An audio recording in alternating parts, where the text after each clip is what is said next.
noite. Em primeiro lugar, queria agradecer do fundo do meu coração e da minha mente esse convite.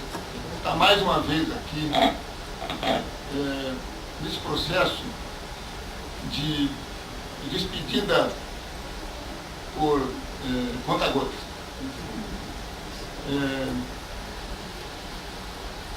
Eu estou muito emocionado, eu até vou pedir um pouco de desculpa, porque eu não vou me furtar a fazer um depoimento pessoal de experiências pelas quais eu passei recentemente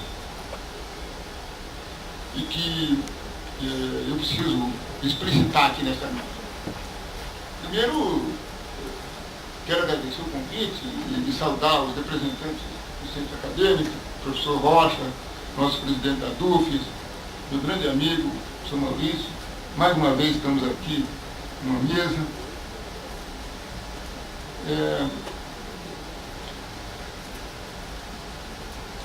Esse momento, para mim, me emociona, na medida em que é o reconhecimento dos estudantes e que me permite, na verdade, realizar o processo de despedida numa situação que eu considero uma certa violência, na medida em que eu fui, de certa maneira, expulso da universidade pelo chamado processo burocrático da aposentadoria compulsória expulsatória. Mas essa sobrevida, na verdade, me anima muito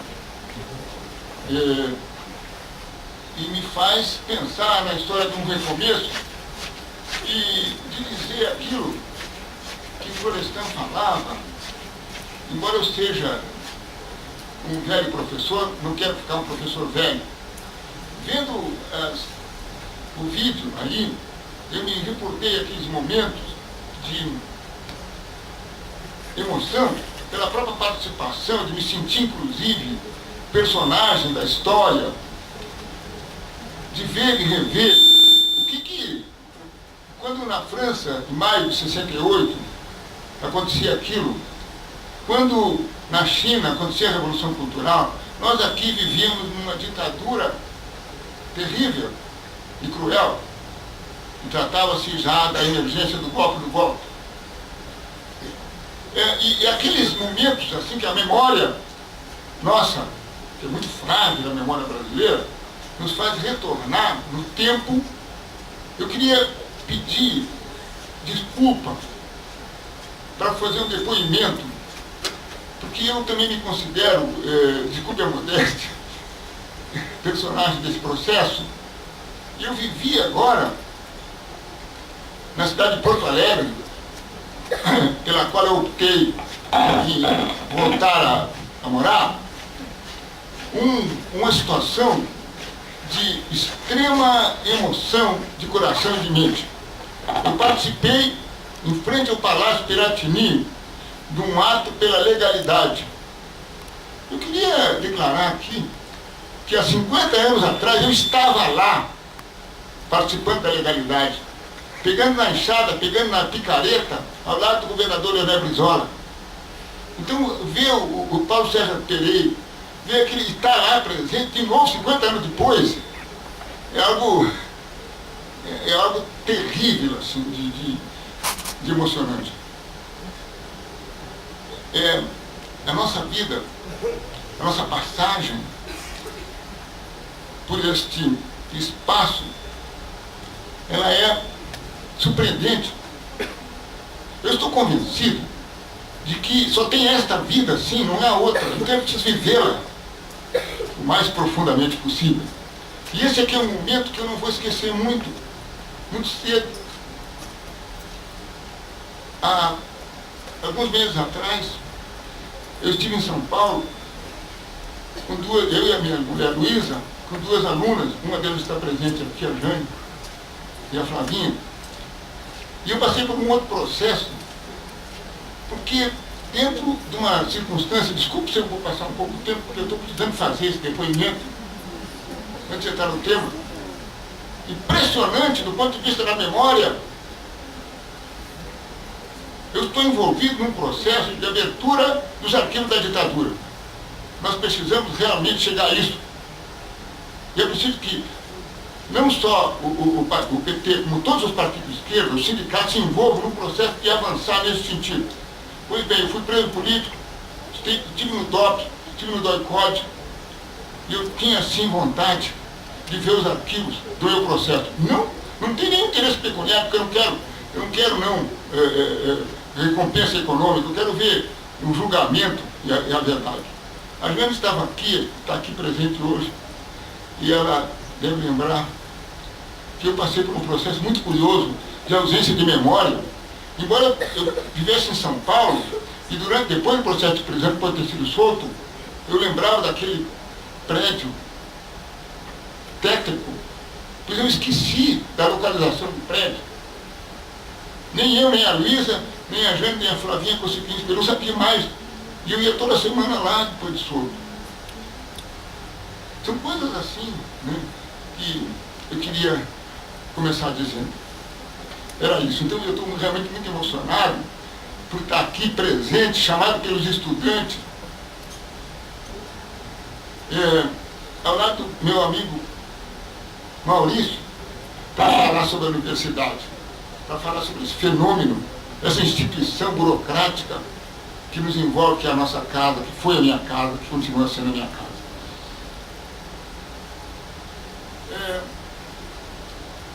Claro que os minutos que nós temos aqui para refletir sobre isso são poucos. São várias formas de entendimento do que seja, né, essa instituição. É claro que o professor Rocha conhece muito bem isso, sim, melhor do que muitos de nós aqui. Esse processo de existência, de luta. Como é que nós vamos nos definir nós mesmos? O que significa estar aqui refletindo sobre nós mesmos, sobre a nossa própria existência? Sobre esse processo riquíssimo de vida, de troca de ideias, de troca de sentimento, de gostar das pessoas, de ficar amargurado e triste pelos acontecimentos, de ver aqui alunas, alunos, companheiros aqui presentes nesta noite. A universidade tem várias formas de entendê-la. Inclusive ela estuda sobre si própria, são vários autores que trabalham, professores, que pesquisam. Eu mesmo, a minha tese de doutorado foi baseada numa pesquisa que eu fiz nesta universidade sobre as relações de poder e as relações de gêneros na universidade. Onde eu acabei descobrindo aquilo que para muitos parecia impossível, um machismo muito forte aqui dentro desse campo. Digamos que a gente pode entender a universidade como o locus, o lugar privilegiado e apropriado para o desenvolvimento da pesquisa científica e tecnológica. Numa única, mesmo porque existem outros institutos de prestígio que não são a universidade, que também realizam pesquisas, pesquisa fundamental, pesquisa aplicada. A universidade pública, ela deveria se prestar ao serviço de realizar pesquisa fundamental. Ela também realiza pesquisa aplicada. E aí depois eu queria conversar com vocês sobre o que pensa Marilena Chauí da questão de uma instituição social se transformar numa organização.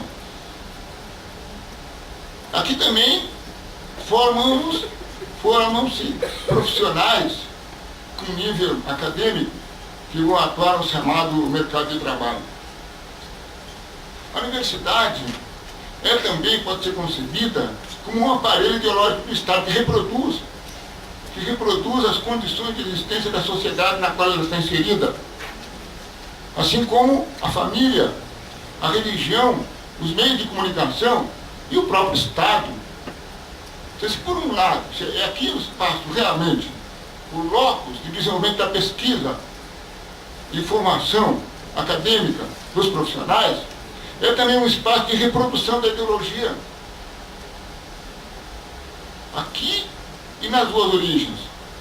A universidade, depois nós vamos falar sobre isso, surge no século XIII, na Idade Média, século XII, na Idade Média, vinculada a uma instituição muito pesada, que era a igreja, onde o saber era o saber revelado, ela tinha sua autonomia. Então a marca da universidade é exatamente o seu nome, universal, universidade. Ela tem uma autonomia relativa, então mesmo que, digamos, reproduza com o aparelho ideológico a sociedade à qual ela pertence, ela não se desvincula dela, é possível sim aqui uma forma de resistência, de atuação da resistência, da formação, do embate político, ideológico. Então, o tema que me deram, que é o tema de o processo histórico da luta e o papel da universidade, ele aparece como possibilidade. Eu queria